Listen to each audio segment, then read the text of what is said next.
Apleistojo arba paliktojo trauma. Pirmoji dalis. Apie traumą. Žemiau po šio video yra trumpa santrauka. Įsivaizduok, kad tave paliko visi tavo artimieji ir brangūs žmonės. Tyliai paėmė daiktus ir išėjo. Jie tau nieko nesakė. Tu nežinai, kodėl jie tai padarė. Galbūt tai turi ką nors bendro su tavimi, o gal tai buvo kažkaip neišvengiama.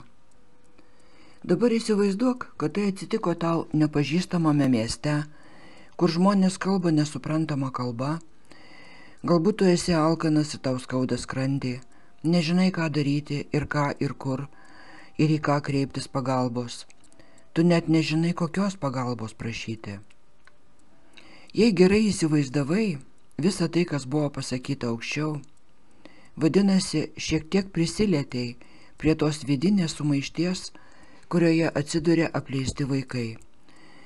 Su tokia painiava jie gyvena visą gyvenimą, pasiklydę visame kame ir visur. Atrodo, tarsi kažkas būtų ištaškęs juos po visatą, tarp tikslų ir svajonių, tarp žmonių ir poelgių, tarp minčių ir būsenų. Ir surinkti savęs jiems nepavyksta. Apleistas vaikas – tai svetimas tarp savų, su ilgesiu akise, nusivylusi širdimi ir vieniša siela. Informacija bus parengta pagal Liz Bourbeau ir kitų autorių medžiagą. Liz Bourbeau aprašo 5 psichologinės vaikystės traumas – tai išdavystės, neteisybės arba neteisingo elgesio, pažeminimo, paliktojo arba apleistojo ir atstumtojo traumos. Žmogaus fizinės, emocinės arba mentalinės problemos kyla dėl šių pagrindinių traumų.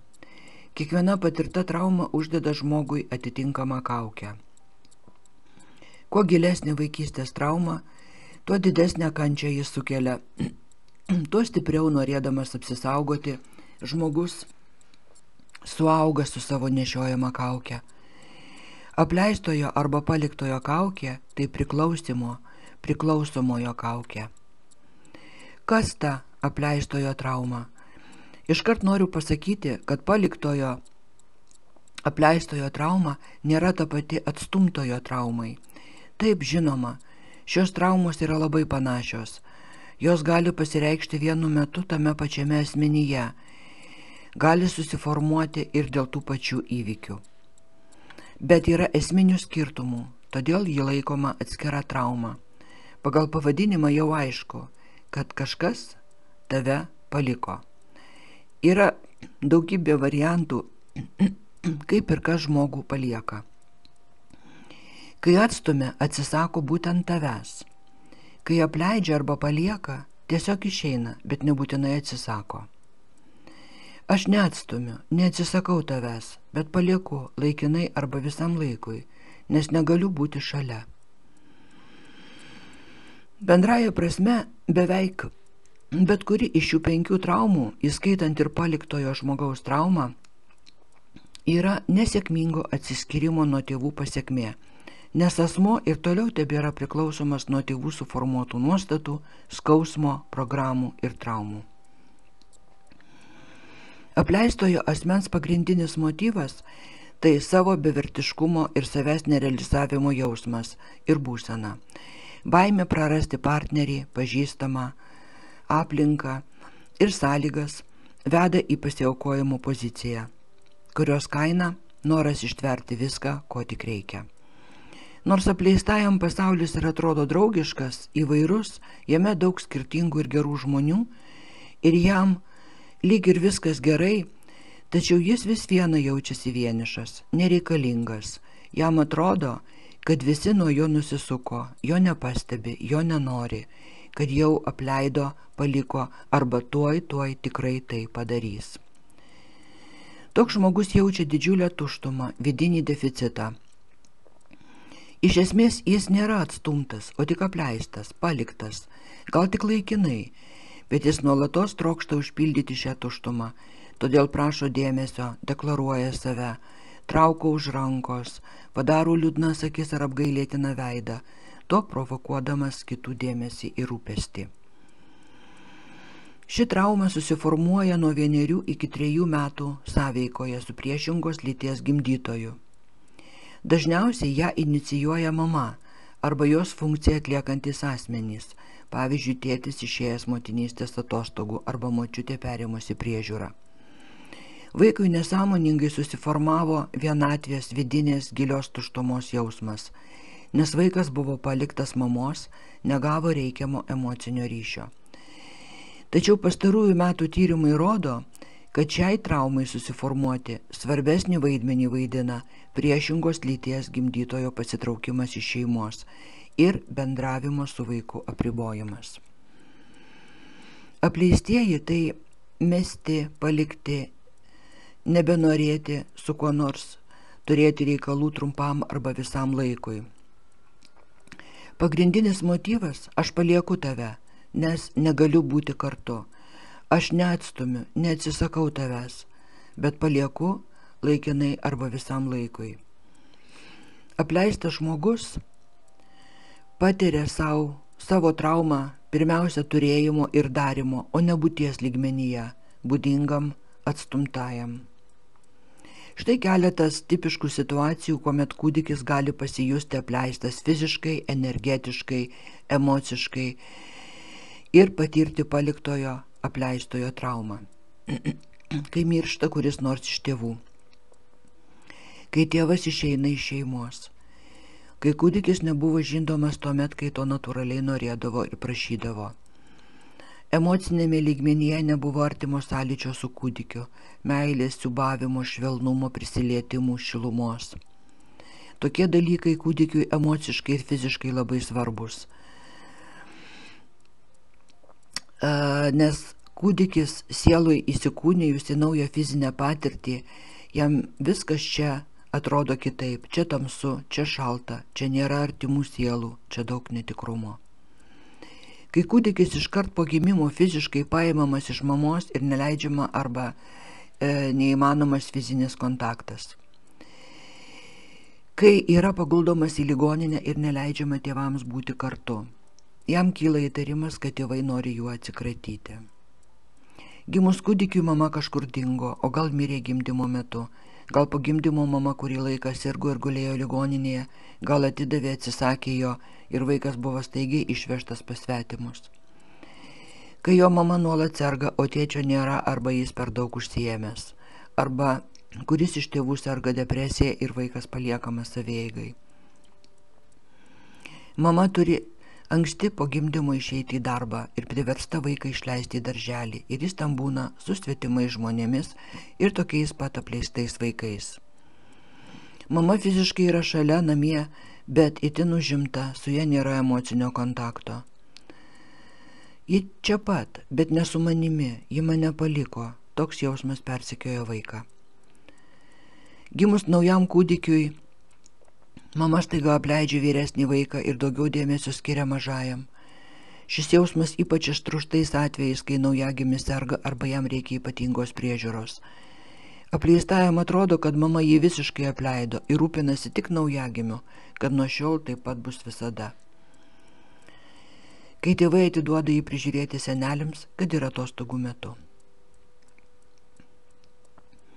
Daugelis žmonių patyrusių paliktojo traumą tvirtina, kad vaikystėje jiems trūko bendravimo su priešingos lyties gimdytoju. Dažnai apleistojo trauma susipina su atstūmimo trauma. Vaikas jaučiasi atstumtas tos pačios lyties gimdytojo ir tuo pačiu apleistas priešingos lyties gimdytojo. Kaip tai gali būti? Faktas yra tas, kad tos pačios lyties gimdytojai, nekreipiantys į jį dėmesio, taip elgiasi, nes atstumia patį save. Kai vienas iš tėvų atstumia save ir turi tos pačios lyties vaiką, yra žmogiška, kad jis atstumia tą vaiką, galbūt nesąmoningai, nes vaikas jam nuolat primena savo traumą. Pavyzdžiui, vyrui palikus moterį, jei pas ją lieka dukra, ji nuolat primins jai jos pačios traumą, nes ją paliko jos vyras, to vaiko tėvas. Kiekvienas, kuris patiria traumą dėl to, kad buvo paliktas, nuolat patiria emocinį alkį. Bandydamas pasislėpti ir paslėpti šią traumą nuo savęs ir aplinkinių, žmogus susikuria priklausomojo kaukę. Koksgi yra tas apleistasis, kokios jo charakterio ypatybės? Tai žmogus, kuris siekia nuolatinio dėmesio, kontakto, dramatizavimo ir gailesčio. Jis dažnai vaidina publikai, kalba meniškai, dramatiškai, atkreipdamas į save dėmesį. Jis mėgsta kalbėtis grupėje ir dažnai pokalbį nukreipia į save. Labiausiai jis bijo vienatvės. Vienatvė apleista jį iš tikrųjų gąsdina labiau nei bet kas kitas. Jis įsitikinęs, kad negali susidoroti su vienatve. Štai kodėl jis kabinasi prie kitų ir daro viską, kad patrauktų jų dėmesį. Jis griebėsi įvairiausių gudrybių, kad jį mylėtų, kad nepaliktų vieno. Dėl šios priežasties skaudžiausias situacijas jis ištveria ilgai ir kantriai. Jo baimė išreiškia tokios mintis, ką aš veiksiu vienas. Tokį žmogų dažnai drasko vidiniai konfliktai, nes viena vertus jis reikalauja daug dėmesio, kita vertus bijo jo reikalauti, nes tai gali apsunkinti ir suerzinti kitus, o tada jie jį paliks. Jis ištveria ilgalaikės kančias, todėl dažnai manoma, kad jis myli kančią. Apleistieji turi galingiausią gebėjimą nematyti savo partnerio keliamų problemų arba jas ignoruoti. Jie mieliau galvoja, kad viskas gerai, nes bijo būti palikti.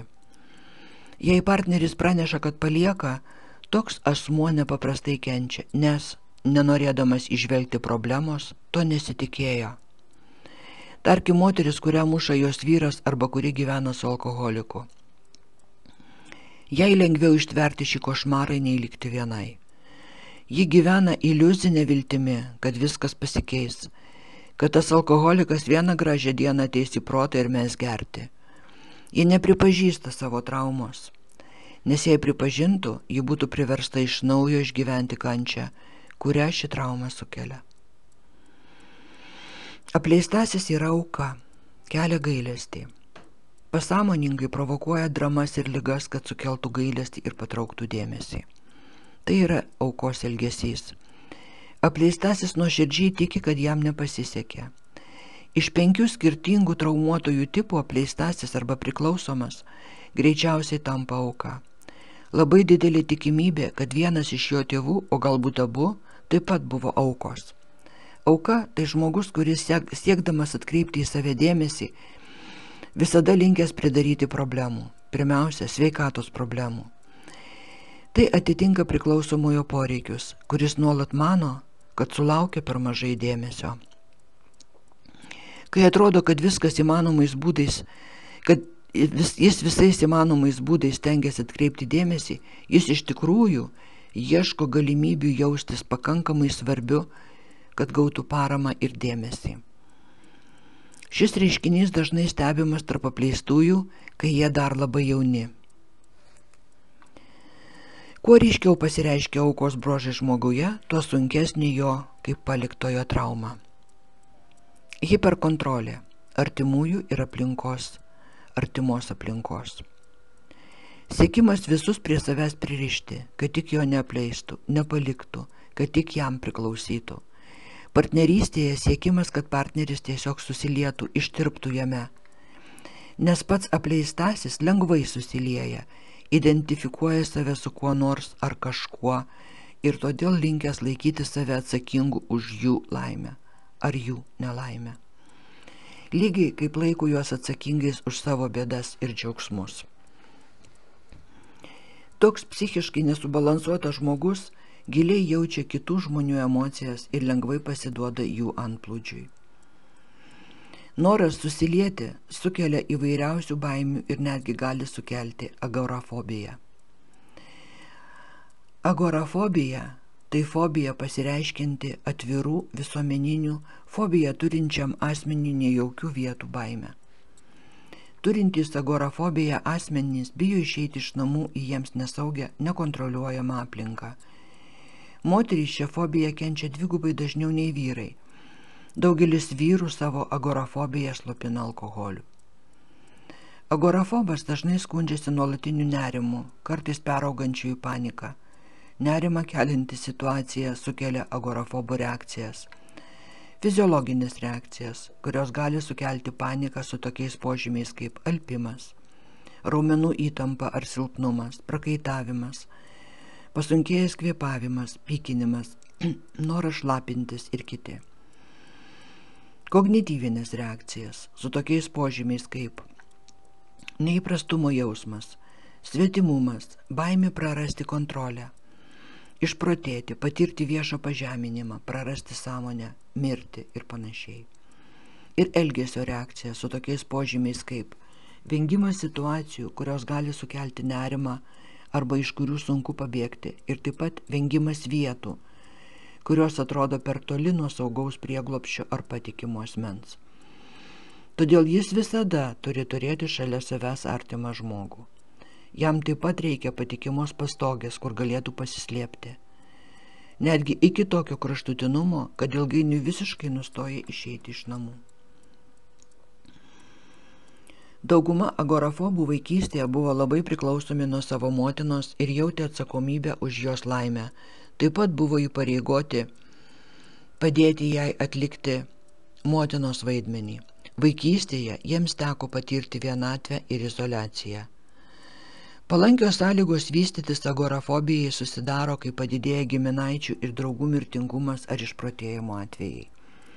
Galbūt pats agorafobas vaikystėje patyrė beveik mirtį, o gal kažkieno mirtis ar beprotybė padarė per daug įtakos visai šeimai. Didžiausią baimę agorafobai patiria, galvodami apie mirtį ar beprotybę, darbo pakeitimą, persikėlimą, nėštumą, nelaimingą atsitikimą, skyrybas, artimųjų gimimą, mirtį ir panašiai. Jie mano, kad negali pakęsti pokyčių jokioje srityje, nes jiems tai simbolinė mirtis. Agorafobas gali žymiai pagerinti savo emocinę būseną, jei jam pavyktų pagerinti santykius su mama. Atsiprašau. Apleistajam reikia dėmesio, palaikymo, pastiprinimo. Apleistasis patiria sunkumų, kai reikia ką nors daryti ar nuspręsti vienam. Negali priimti sprendimo nutraukti santykius. Lengvai sutaria su kitais žmonėmis, persismelkia jų emocijomis. Tačiau dažnai naudoja savo emocijas, kad atkreiptų dėmesį į save. Jie emociškai nestabilūs, nelabai gali ką nuspręsti gyvenime. Jiems ne visada sekasi darbe, paprastai jie yra daugiau vadovo padėjėjai, jiems labai patinka aiškus nurodymai. Jiems nesiseka gyvenime be to, kadangi jie patys patiria šią tuštumą ir nepasitikė savimi, nejaučia savyje stiprybės ir nepasitikė savo jėgomis, jie natūraliai ieško paramos kitose žmonėse. Jie labai prisiriša prie žmonių, stengiasi prie jų prisitaikyti, kad būtų kuo ilgiau šiuose santykiuose, tačiau jie visą laiką prašys dėmesio, pastebėk mane, duok man ir panašiai. Mergina reikalaus, kad vaikinas kiekvieną dieną sakytų, kokia ji graži, arba vyras sakytų, koks skanus paruoštas maistas. Vyras reikalaus, kad žmona jį pagirtų už atliktą darbą. Suaugusios apleistos, nesubrendusios merginos pumpuos iš vyro pinigus, komplimentus, dėmesį, nuolat prašys dovanų, nes taip bandys patenkinti savo vidinę tuštumą ir gauti dėmesio, kurio neužteko vaikystėje. Greičiausiai nešiosi šuniuką, papuoštą kaspinėliais, rankinukę. Kalbėjimas. Paliktieji daug kalba, nesustodami eina frazė po frazės. Bendraujant su ryškiais apleistaisiais nėra pauzės tarp temų, tema keičia tema, minčių srautas be jokio ryšio tarp pasibaigusios ir naujos temos. Jie kalba daug, emocingai, gali kartoti tą patį ir vėl ir vėl. Jie nemėgsta klausytis kito žmogaus ar kito žmogaus atsakymo. Jei apleistasis staiga nutyla ir tu bandai tarti žodį, tada jis žinoma pradės tave girdėti, bet tik labai trumpai. Radęs menkiausią galimybę perims pokalbį į savo rankas. Būdingas bruožas tas, kad apleistajam dažniausiai nerūpi tavo atsakymai ir tavo temos. Jei apleistasis uždavė klausimą, pavyzdžiui, kaip sekasi tavo mamai, ir tu pradedi kalbėti, Jis gali iš karto tave pertraukti ir pradėti pasakoti, kaip kažkokia kaimynė padarė kažką, arba kaip serialo 150 serijoje įvyko kažkas. Jie daro tai netyčia. Jie tiesiog turi šią savybę, šį ypatumą. Jie yra didieji neigėjai. Kaltas visas kitas pasaulis, tik ne jie. Jiems praktiškai labai sunku pripažinti, kad šiame pasaulyje yra dėl kažko kalti ir jie patys. Kad dėl kažko šiame pasaulyje jie patys turi imtis kokiu nors veiksmų ir atsakomybės. Atsakomybė jiems yra nepakeliama našta. Jie tebėra vaikystės stadijoje, kur atsakingas kažkas kitas, kur problemas turi spręsti kažkas kitas, tik ne jie. Neigimas, nepripažinimas yra psichologinės gynybos būdas. Apleistieji savo elgesio įstringa vaikystėje. Jie pasižymi daugybę vaikiškų atributų. Gailių balsu, bejėgiškumu, ypač kokioje nors situacijoje, kai ko nors nori, mirkčioja akimis, sustingsta tarsi nesuprastų, ką daryti, tarsi sakytų padėk už mane nuspręsti. Taip pat gali pasižymėti neadekvačių vaikiško elgesio, vaikiškais netinkamais juokeliais, kažkokiu nesuprantamu žargonu, kandžiais žeidžiančiais juokeliais, pokštais tam tikrų vaikiškų žiaurumų, noru erzinti, pažeminti. Priklausoma asmenybė turi aukos bruožų, ypač moteris yra linkusi išduoti daug klausimų ir dažnai turi vaikišką balsą. Tai galima pastebėti situacijose, kai jį prašo pagalbos. Kuo labiau ji nenori būti atstumta, tuo atkakliau ieško priemonių savo tikslui pasiekti. Tai daro priekaištais ir manipulacijom, šantažu, kaprizingumu, vampirizmu. Ji turi sukaupusi jėgų ir daro viską, kad gautų tai, ko jai reikia. Todėl apie tokius žmonės galime pasakyti, kad jie išspaus vandenį iš akmens. Jie prašo patarimo, bet ne visada jo laikosi. Apleistasis žmogus su priklausomojo kauke dažnai kreipiasi patarimo, nes nėra įsitikinęs savo sugebėjimu savarankiškai atlikti užduotį, tačiau retai įsiklauso į gautus patarimus. Galiausiai daro, ką nori, nes iš tikrųjų jam reikėjo ne patarimo, o palaikymo. Kai eina su kitais žmonėmis, dažnai jiems leidžia eiti į priekį, nes jiems labiau patinka būti vedamiems. Jie tiki, kad jei pats gerai atliks darbą, tada niekas kitas jam nepadės ir jį užklups izoliacija ir vienatvė. Jie skausmingai priima atsisakymus padėti, patarti. Totalus nusivylimas, savigaila ir liūdesys. Tai stipriausios emocijos, kurias patiria apleistasis. Jis tai jaučia giliausiose sielos gelmėse, negali suprasti ar paaiškinti, iš kur tai kyla. Kad nejaustų šio liūdesio ir nusivylimo, jis ieško kitų žmonių draugijos arba alkoholio. Tačiau jis gali pereiti ir į kitą kraštutinumą, atsitraukti, palikti žmogų ar situaciją, kuri jam sukelia liūdesį ir vienišumo jausmą. Jis nesuvokia, kad taip elgdamasis pats ką nors palieka ir sukelia tam žmogui apleidimo jausmą. Krizės momentais jis gali net pagalvoti apie žudybę, apie savižudybę. Apleistasis bijo viršininkų ir galingų žmonių. Įsakmių balsų ar valdingų manierų žmonės jam atrodo šalti ir abejingi, o jo nereikšmingų jie visai nepastebi.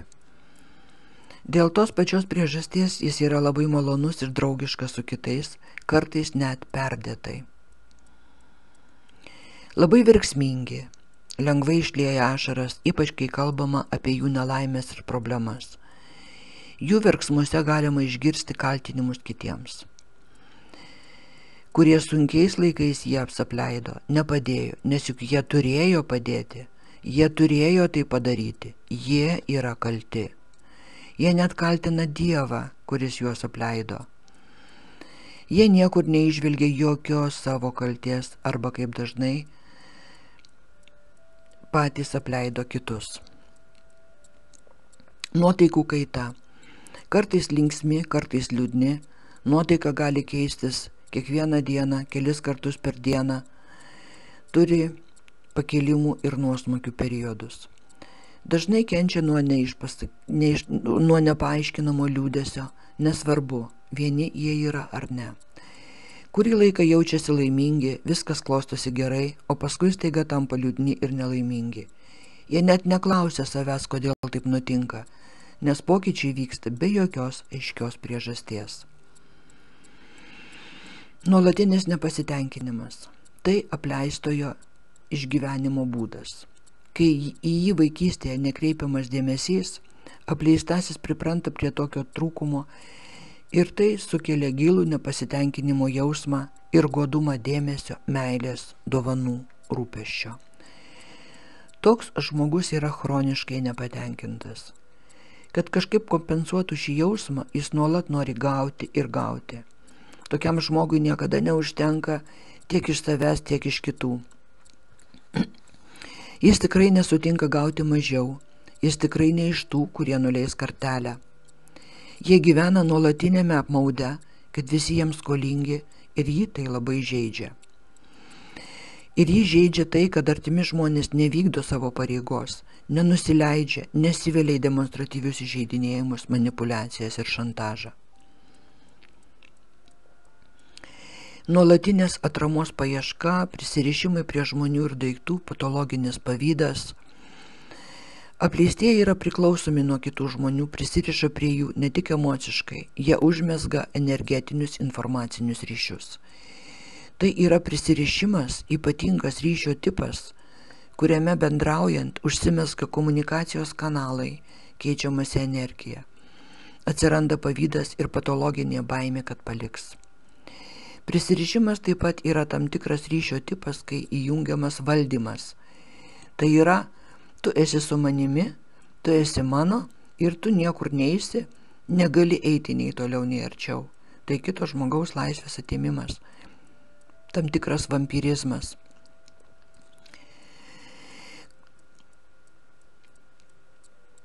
Tie žmonės dažnai pasiima iš kitų žmonių ir atitinkamai iš daiktų turėjimo energijos. Todėl dažnai kiti patekę į atstumtojo įtaką gali pradėti jaustis išsekę, gali pradėti jausti norą bėgti, riboti bendravimą. Tokiem žmonėm gali ištikti skupumo priepuoliai. Apleistieji taip pat turi įprotį ir fiziškai prisirišti, liestis prie mylimo, artimo žmogaus. Mergaitė glaudžiasi prie tėčio, berniukas prie mamos. Poroje apleistasis laiko kitą už rankos, nuolat glamonėja arba dažnai jį liečia. Stovėdamas jis dažnai ieško atramos, sienos, durų staktos ir panašiai. Siekia nepriklausomybės. Nepaisant standaus kabutėse prisirišimo prie kitų, kai apleistasis susiduria su problemomis, kurias sukelia jo paties priklausomybė, tokiais momentais jis nori būti nepriklausomas. Laikyti save nepriklausomu yra labai dažna apleistųjų reakcija.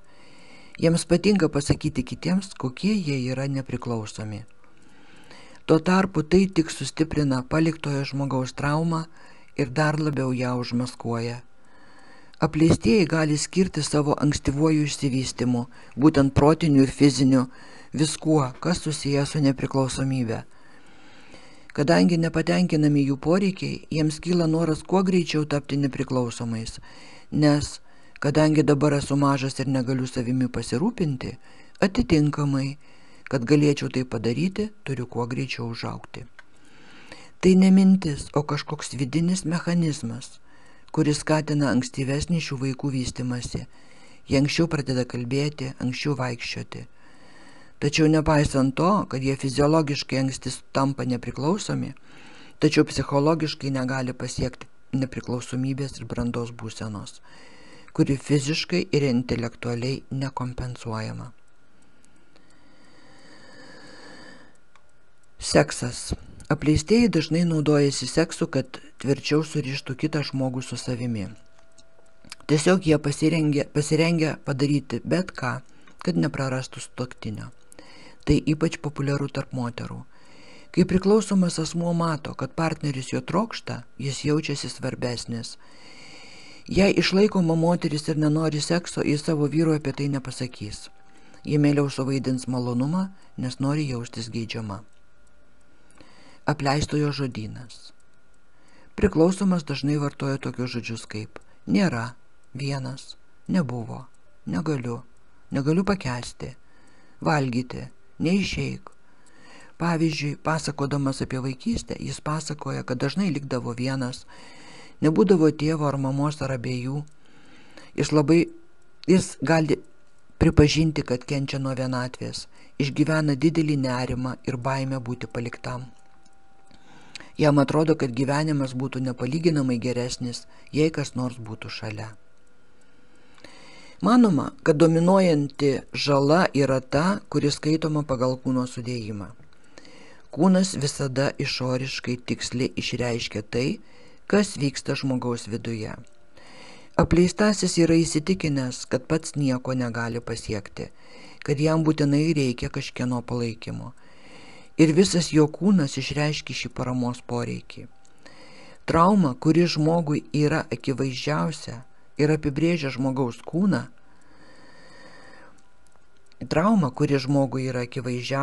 ji apibrėžia žmogaus kūną.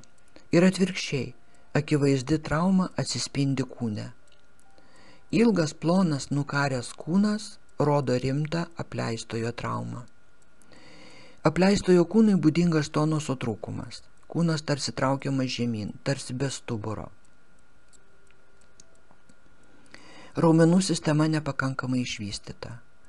Raumenys pailgi, ploni, neturintys stangrumo, suglebę. Kitos kūno dalys taip pat atrodo nukarusios ir suglebusios.